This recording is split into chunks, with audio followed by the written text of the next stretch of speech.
Hello दोस्तों, पहले भी आपको राजस्थान के पश्चिम रेगिस्तान के बारे में अध्ययन करवाया था। आज भी मैं आपको राजस्थान के पश्चिमी रेगिस्तान के बारे में आगे अध्ययन करवाएंगे। राजस्थान के पश्चिमी रेगिस्तान दो भागों में विभाजित है। कितने भागों में है दोस्तों? राजस्थान का पश्चिमी रेगिस्तान दो भागों में विभाजित है। एक का नाम बांगर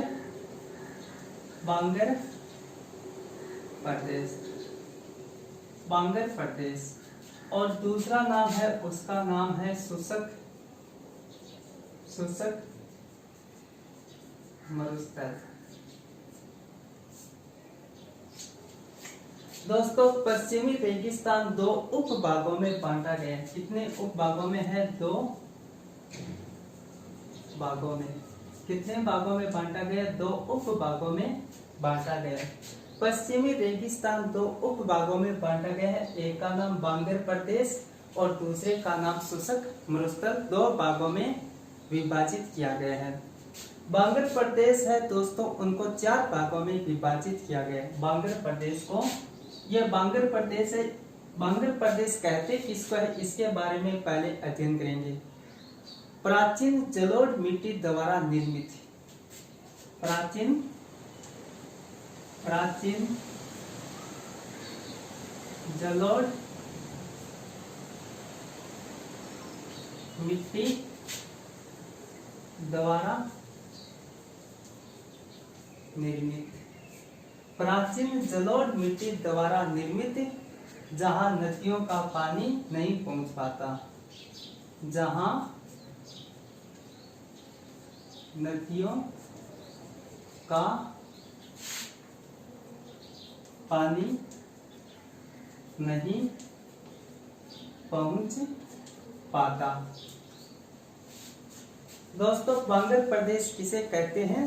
प्राचीन जलोढ़ मिट्टी द्वारा निर्मित, जहां नदियों का पानी नहीं पहुंच पाता है, उसे बांगर प्रदेश कहते हैं। यह 50 सेमी से 25 सेमी वर्षा द्वारा सीमांकित किया जाता है।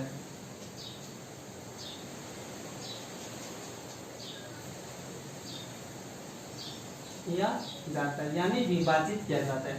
दोस्तों, 50 से 25 सेमी वर्षा द्वारा ये सीमांकित यानी विभाजित किया जाता है। ये बांगर प्रदेश है, वो चार भागों में विभाजित है। दोस्तों, ये बांगर प्रदेश कितने भागों में विभाजित है? ये चार भागों में विभाजित है। एक नंबर है गग्गर क्षेत्र। ये गग्गर क्षेत्र गंगानगर और हनुमानगढ़। कौन सा है? गंगानगर व हनुमानगढ़। गंगानगर व हनुमानगढ़ का उत्तरी भाग, जहां गग्गर नदी बहती है। जहां गग्गर नदी बहती है। गग्गर क्षेत्र कौन सा है दोस्तों? गंगानगर और हनुमानगढ़ जिला है। गंगानगर हनुमानगढ़ का उत्तरी भाग गग्गर नदी बहती है। जहां गग्गर नदी बहती है, गग्गर क्षेत्र कहते हैं। और गग्गर के बाद में है नाली। गग्गर नदी के पाट को नाली कहते हैं। दोस्तों, गग्गर नदी के पाट को क्या कहते हैं? नाली कहते हैं। गग्गर नदी के पाट को नाली कहते हैं। गग्गर नदी के पाट को नाली कहते हैं। यहाँ पे 3 नंबर है नागौरी उच्च प्रदेश। कौन सा है दोस्तों? नागौरी उच्च प्रदेश।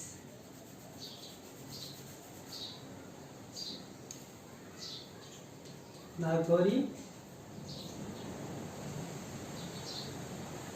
उच्च प्रदेश।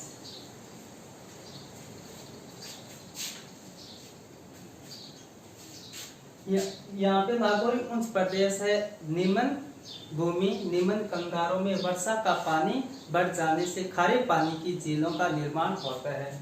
निम्न भूमि में या निम्न गर्तों में, यहाँ क्या है, गर्तों में वर्षा का पानी बढ़ जाने से, गर्तों में वर्षा का पानी बढ़ जाने से सांबर, डीडवाना आदि झीलों का निर्माण होता है। देखो यहाँ पे दोस्तों, गर्तों में वर्षा का पानी, निम्न गर्तों में वर्षा का पानी बढ़ जाने से खारे पानी की झीलों का निर्माण होता है। खारे पानी की झीलों का निर्माण, झीलों का निर्माण होता है। नागौरी उच्च प्रदेश कौन सा है दोस्तों? निम्न भूमि में या गर्तों में वर्षा का पानी बढ़ जाने से खारे पानी की झीलों का निर्माण, इसमें होते हैं खारे पानी की झीलों का निर्माण। क्या होता है दोस्तों? गर्तों में वर्षा के पानी बढ़ जाने से खारे पानी की झीलों का निर्माण होता है। कौन सी झीलें हैं? सांबर और डीडवाना। कौन सी झीलें हैं? नागौरी उच्च प्रदेश में सांबर व डीडवाना झीलें हैं, जहाँ नमक बनाया जाता है। यहाँ पे 4 नंबर है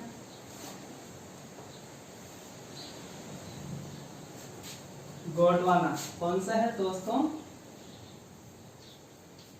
गोंडवाना। लूनी व उनकी सहायक नदियां प्रवाहित होती है। गोंडवाना प्रदेश कौन सा है? लूनी व उनकी सहायक नदियां प्रवाहित होती है। नदियां प्रवाहित होती है।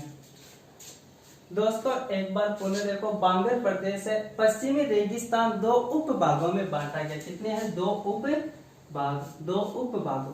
कितने हैं? 2 उप भागों में बांटा गया है। दोस्तों पश्चिमी रेगिस्तान 2 उप भागों में बांटा गया है। एक बांगर प्रदेश है, दूसरा है शुष्क मरुस्थल। बांगर प्रदेश किसे कहते हैं? प्राचीन जलोढ़ मिट्टी द्वारा निर्मित, प्राचीन जलोढ़ मिट्टी द्वारा निर्मित, जहां नदियों का पानी नहीं पहुंच पाता है, उसे जलोढ़ बांगर प्रदेश कहते हैं। क्या कहते हैं दोस्तों? बांगर प्रदेश। 50 से 25 सेमी वर्षा द्वारा सीमांकित किया जाता है। यहाँ पे देखो दोस्तों, बांगर प्रदेश 4 भागों में बांटा गया है। कितने हैं? बांगर प्रदेश 4 भागों में विभाजित है। कौन सा है बांगर प्रदेश? गगड़ क्षेत्र। 1 नंबर है गगड़ क्षेत्र। गगड़ क्षेत्र कौन सा है? गंगानगर हनुमानगढ़ का उत्तरी भाग, गगड़ नदी बहती है। गंगानगर हनुमानगढ़ का उत्तरी भाग, जहाँ गगड़ नदी बहती है, वह गगड़ क्षेत्र है। नाली किसे कहते हैं? गगड़ नदी के पाट को नाली कहते हैं। दोस्तों गगड़ नदी के पाट को क्या कहते हैं? नाली कहते हैं। नागौरी उच्च प्रदेश, ये कौन सा है? नागौरी उच्च प्रदेश निम्न भूमि में या ये देखो गर्तों में, निम्न गर्तों में वर्षा का पानी बढ़ जाने से, निम्न गर्तों में वर्षा का पानी बढ़ जाने से खारे पानी की झीलों का निर्माण होता है। खारे पानी की झीलों का निर्माण होता है। ये कौन कौन सी झील है? सांबर और डीडवाना झील है। कौन सी है? सांबर और डीडवाना, जहाँ पे नमक बनाया जाता है। और 4 नंबर है गोंडवाना बेसिन। कौन सा? ये गोंडवाना है। गोंडवाना प्रदेश है, गोंडवाना बेसिन। लूनी व उनकी सहायक नदियां प्रवाहित होती है। लूनी व उनकी सहायक नदियां प्रवाहित होती है। ये गोंडवाना क्षेत्र है। दोस्तों अब पढ़ेंगे शोषक मरुस्थल के बारे में। कौन सा है शोषक मरुस्थल?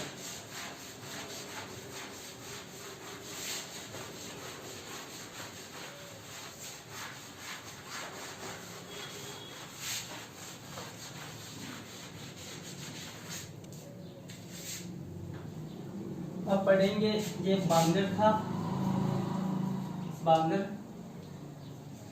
प्रदेश। यहाँ पे है शोषक मरुस्थल।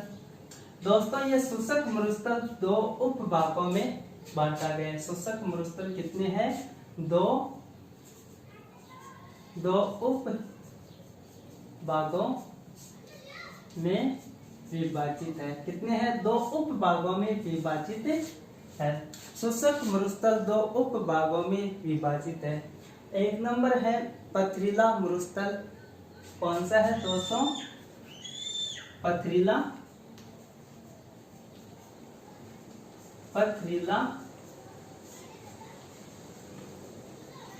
मरुस्थल। एक नंबर है पथरीला मरुस्थल और दूसरा नंबर है मिश्रित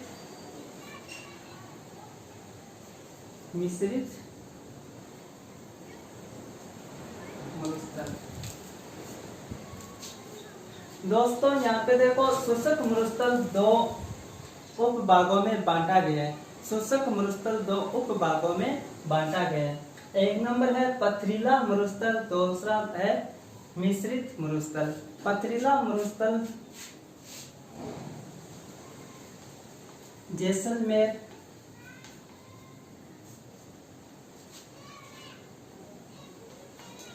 जोधपुर, जैसलमेर, जोधपुर,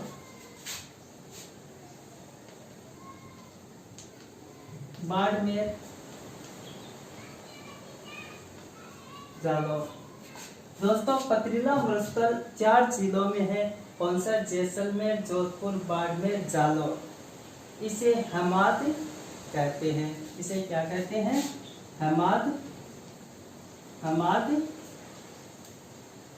कहते हैं। दोस्तों पथरीला मरुस्थल 4 जिलों में है। कितने जिलों में है? पथरीला मरुस्थल 4 जिलों में स्थित है। कौन सा है? जैसलमेर, जोधपुर, बाड़मेर, जालौर। इसे हमाद कहते हैं। पथरीला मरुस्थल को क्या कहते हैं? हमाद कहते हैं। ये मिश्रित मरुस्थल है। ये मिश्रित मरुस्थल को क्या कहते हैं दोस्तों? रेत कहते हैं। मिश्रित मरुस्थल को क्या कहते हैं? रेत कहते हैं। मिश्रित मरुस्थल को रेत कहते हैं। ये जैसलमेर के निकट, ये कहाँ पे है? ये जैसलमेर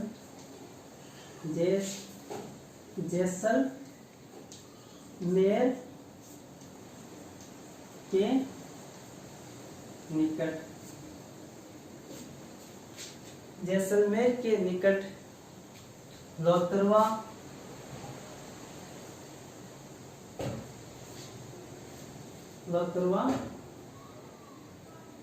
में पाया जाता है।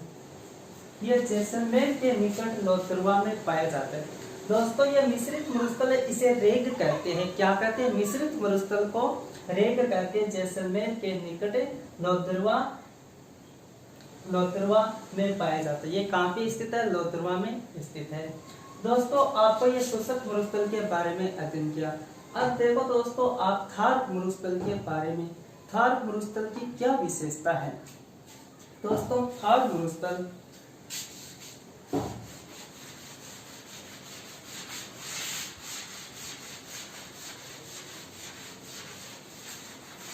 पश्चिमी मरुस्थल है। इनकी विशेषता क्या है?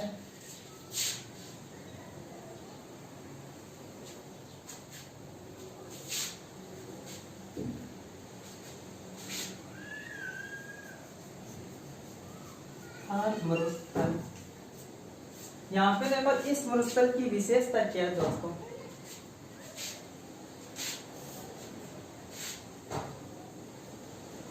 माउंट की विशेषता, यहाँ पे माउंट की विशेषता, और यहाँ पे बालू का स्तूप, यहाँ पे क्या है? विभिन्न आकृतियां।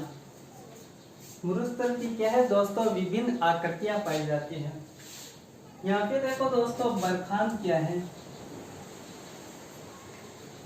बरखान सर्वाधिक गतिशील,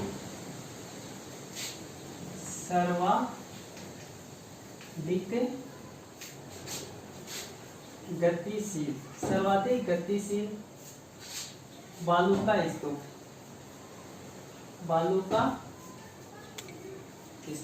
सर्वाधिक गतिशील बालू का स्तूप है। सर्वाधिक गतिशील अर्धचंद्राकार, यहाँ पे ये भी नाम लिखो, सर्वाधिक गतिशील अर्धचंद्राकार। क्या लिखेंगे दोस्तों, अर्धचंद्राकार, सर्वाधिक गतिशील अर्धचंद्राकार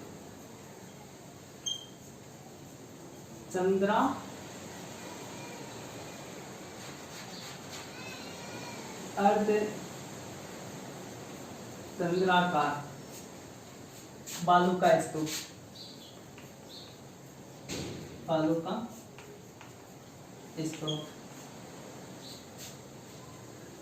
एक नंबर। फिर 2 नंबर है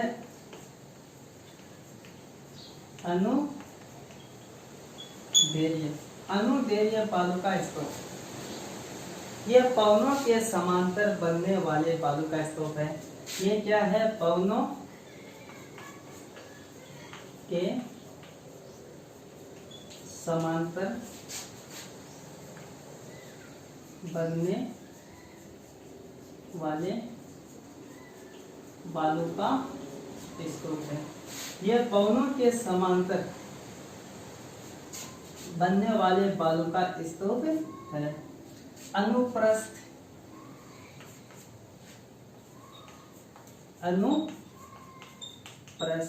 यह